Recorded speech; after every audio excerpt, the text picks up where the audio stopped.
In the movie, he was a FedEx employee, and he was in a plane, and the plane crashed. I don't know if you remember this movie or not. And fortunately, he didn't crash like in the middle of a nasty place. He crashed in a beautiful island.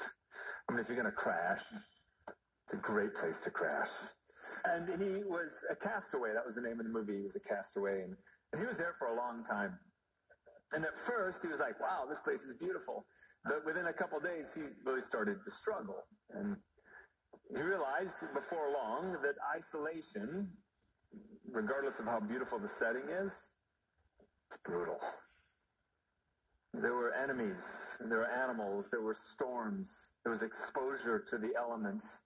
It was just so hard because he had to do everything by himself. He had to build his shelters by himself. He had to catch his food or create it by himself. He had to prepare it by himself. You found yourself watching the movie just thinking, you know what, if he just had a couple other people to help him, life would be so much better. You see, isolation, no matter how beautiful the setting, is brutal. And it's treacherous. And it's tiring as well.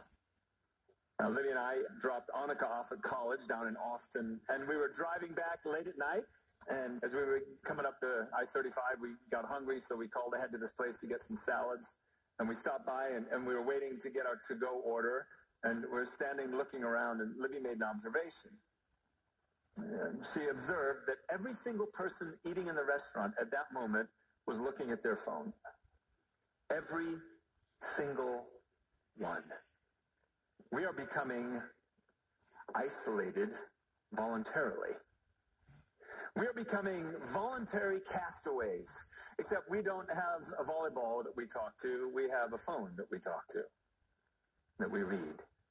And if it's not our phone, it's this really cool room that we have in houses now. You seen this thing? There's no windows in it.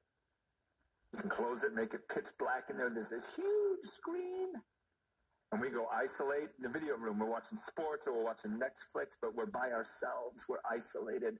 And if it's not that, then is it Pinterest? Is that what it's called? What is it? I don't even know what that is, but I heard people are totally into it. And you can like totally get into it by yourself. And isolation, even in a beautiful place, is torture, my friends.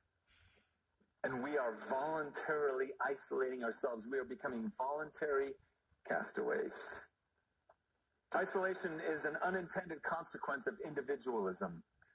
And individualism has been an issue in our nation for quite a long time. It's endemic in our culture now. In 1985, Robert Bellah wrote a book. I read it in the late 80s or early 90s. I can't remember when. And it's entitled Habits of the Heart. It was a huge sociological study he made of the American people, subtitled Individualism and Commitment in American Life. This specific woman grabbed my attention as I was reading about her. He says, one person we interviewed has actually named her religion. She calls it her faith after herself. So this is an entire chapter where he's talking about individualism in the world of faith, in the world of religion. This suggests the logical possibility of over 220 million